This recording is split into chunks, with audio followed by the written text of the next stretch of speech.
Welcome to Carmen Co-Education Strive to Excellence. Hello everyone, welcome to Karman co education. अगर आपको ये video अच्छी लगे तो प्लीज़ चैनल को सब्सक्राइब करें, वीडियो को लाइक करें और शेयर करें। तो चलिए हम आज पढ़ते हैं CSEET एग्ज़ाम प्रिपरेशन के बारे में। हमारे लास्ट वीडियो में मैंने आपको ये बताया था कि CSEET होता क्या है, CS क्या होता है, उसके बारे में एक प्रॉपर मैंने आपको एक ब्रीफ दिया था। तो चलिए अब हम ये बताएंगे कि CSEET की एग्ज़ाम की प्रिपरेशन कैसे करनी है हमें, जो कि अभी के टाइम पे शायद बहुत बच्चों को इसके लिए कन्फ्यूजन्स हो रही हैं, क्वायरीज हो रही हैं, क्योंकि अभी करीब 15 दिन पहले CSEET का फर्स्ट अटेम्प्ट हुआ है और बच्चों का ऐसा कहना है कि paper was so extremely tough, तो इसकी वजह से बहुत ही पेपर बुरा हुआ या फिर मुझे बिल्कुल भी चीज़ें समझ नहीं आई या बिल्कुल अनएक्सपेक्टेड था पेपर कि इतना टफ होगा।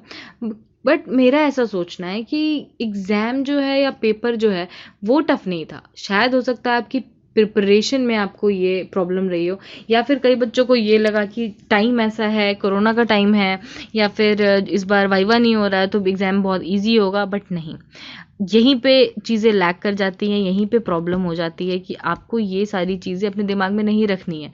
पेपर जैसा होगा होगा, आपको अपनी प्रिपरेशन अच्छी रखनी है ताकि कैसा भी पेपर हो, कैसा भी कुछ भी आए, आप उसको अच्छे से क्लियर कर सकें। तो चलिए अब हम पहले इसमें पढ़ते हैं कि एग्ज़ाम के लिए एक पर्टिकुलर प्रिपरेशन के लिए एक प्रॉपर स्ट्रैटेजी होनी चाहिए। तो पहली चीज़ है how to prepare for the exam. Prepare कैसे करें एग्ज़ाम के लिए? बेसिक चीज़ जो सबको पता है, सबको इस चीज़ के बारे में नॉलेज है कि हमें सारी चीज़ें आनी चाहिए। जो भी कोर्स है हमारा, जो भी हमारा प्रॉपर वो है कि ये सब्जेक्ट्स हैं, इस सब्जेक्ट के ये पर्टिकुलर चीज़ें हैं, ये हमें आना चाहिए। तो हमें कुछ भी नहीं छोड़ना है, हमें कोर्स अपना कंप्लीट करना है, क्योंकि ऑब्वियसली ये बहुत बड़ा कोर्स नहीं है, जो मैंने भी देखा है और मैं इसको ऑब्वियसली बहुत ही नज़दीक से वो कर रही हूँ, स्टडी कर रही हूँ। तो मुझे ये पता चला कि नहीं, ये इतना बड़ा कोर्स नहीं है। तो you have to be prepare with the whole course. आपको कोर्स आना चाहिए पूरा का पूरा। ऐसा नहीं है कि आपने ये सोचा कि अरे इससे क्वेश्चंस नहीं आ रहे, चलो इसको छोड़ दे। नहीं, कभी भी वो किसी भी चीज़ से क्वेश्चन पूछ सकते हैं। So you have to be prepare for the exam. The second thing कि एग्ज़ाम की स्ट्रैटेजी होनी चाहिए। ऐसा नहीं कि कभी भी कुछ भी उठा के हम पढ़ ले रहे हैं, कभी भी हम कुछ भी कर ले रहे हैं, अरे अभी ये मन है ये कर लेते, अभी वो मन है वो कर लेते। नहीं, there has to be a proper strategy for exam. जब आप एग्ज़ाम देने जा रहे हैं या एग्ज़ाम देने बैठ रहे हैं, उस समय भी एक प्रॉपर स्ट्रैटेजी लेके आपको चलना है कि पहले ये वाला सेक्शन सॉल्व करना है, उसके बाद ये वाला सेक्शन सॉल्व करना है। और ये तभी हो पाएगा जब आपको ये पता होगा कि आपके एग्जैक्टली जो क्या कहते हैं उसको, जो आपके स्ट्रॉन्ग पॉइंट्स हैं वो आपके बिल्कुल वो होने चाहिए, आपको लर्न बाय हार्ट होने चाहिए। तो जो आपके स्ट्रॉन्ग पॉइंट्स हैं उसको आप बहुत ज़्यादा कंसंट्रेट कीजिए उस पर, और फिर उस पर कैसे काम करना है। जो आपके वीक पॉइंट्स हैं उस पर कैसे काम करना है। तो इसके लिए एक प्रॉपर एग्जाम की स्ट्रैटेजी होनी चाहिए। The third thing is time for revision. हम कितना भी पढ़ लें, हम कितनी भी चीज़ें गैदर कर लें, याद कर लें, बट ये सबको एक बेसिक नॉलेज होती है इस बात की कि अगर हमने रिवीजन नहीं किया तो हम सारी चीज़ें भूल जाएंगे। और इस बार जो ऐसे बहुत सारी चीज़ें हैं लाइक करंट अफेयर्स, लॉ, और ये सारी चीज़ें जो हैं ये बहुत ही ज़्यादा भूलने वाली चीज़ें हैं। आप करंट अफेयर्स एक बार में कितनी भी चीज़ें याद कर लें वो आप भूल जाएंगे जब तक आप उसको रिवाइज नहीं करें, आप उसको दोबारा दोबारा उस पर कंसंट्रेशन से उसको ध्यान से देखें नहीं।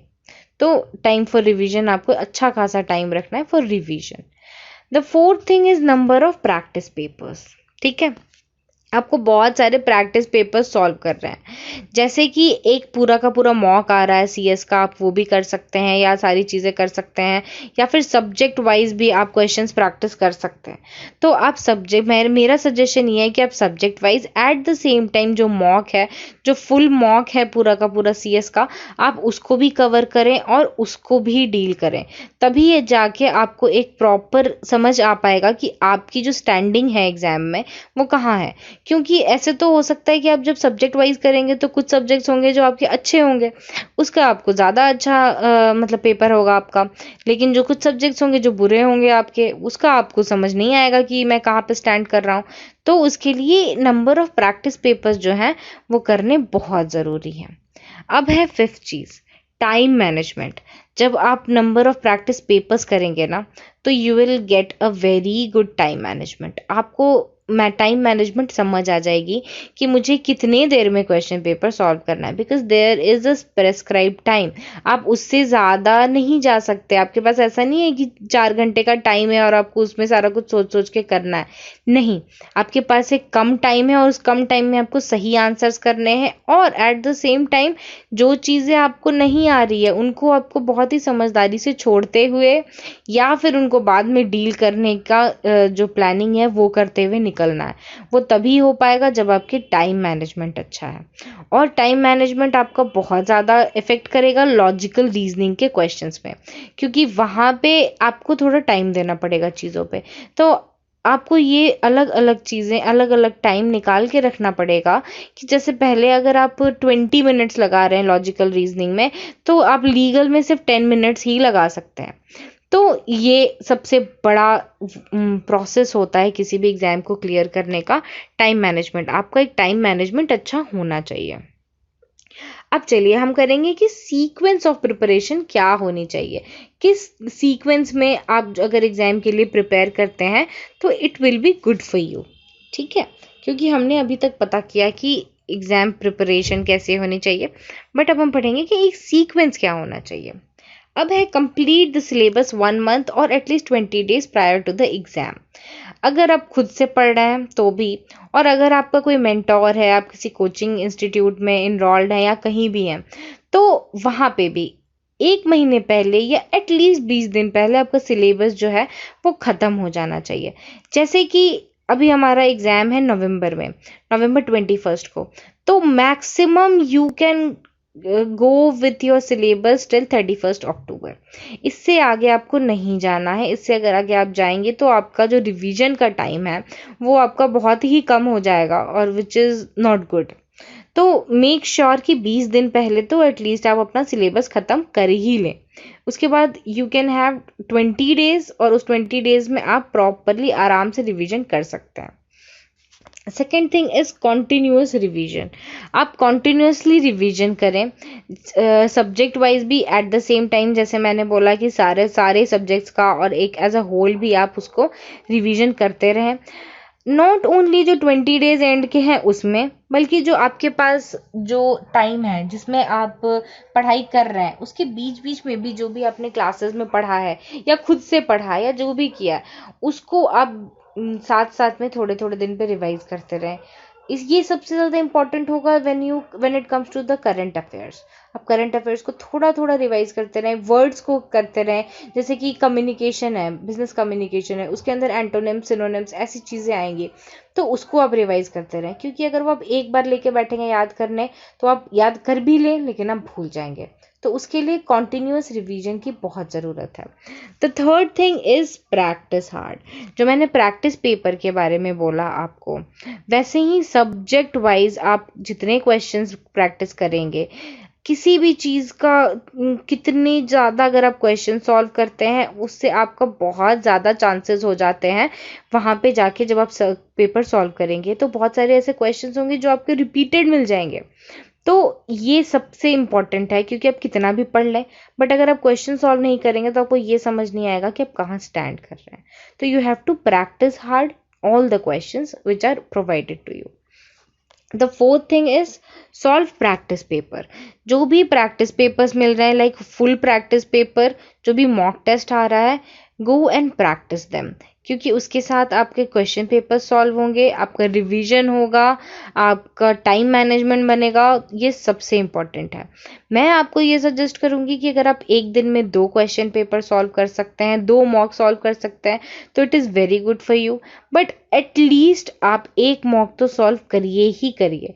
बट मेरा सजेशन ये है कि आप 2 करिए, क्योंकि अब मैंने जैसे आपको बोला कि जितने ज़्यादा आप मॉक सॉल्व करेंगे उतना ज़्यादा आपको प्रैक्टिस, टाइम मैनेजमेंट और रिवीजन, तीनों चीज़ एक साथ होगी।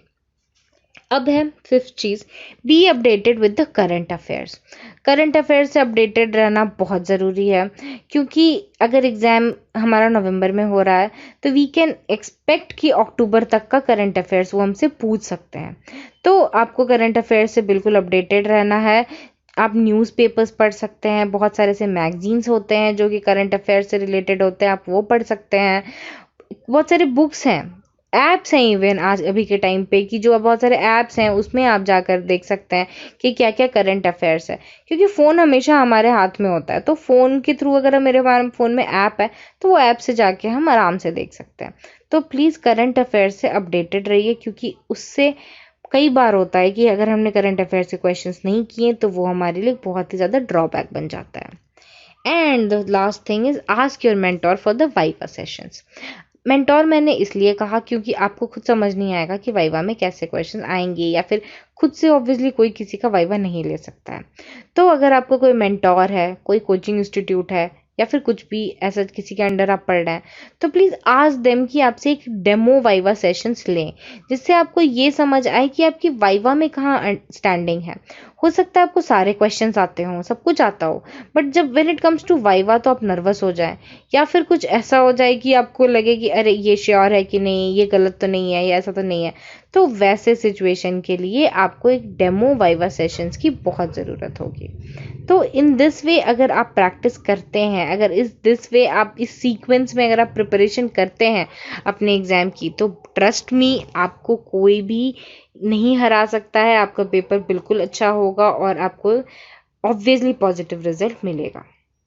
तो चलिए, अगर इस पीपीटी से, अगर इस क्लास से, अगर इस वीडियो से आपको नॉलेज डिराइव हो रही हो तो प्लीज़ इसको शेयर करें, क्योंकि ये सिर्फ इस एग्ज़ाम के लिए नहीं, ये एक पर्टिकुलर बेसिक अंडरस्टैंडिंग है जो हर एग्ज़ाम के लिए इम्पॉर्टेंट होती है।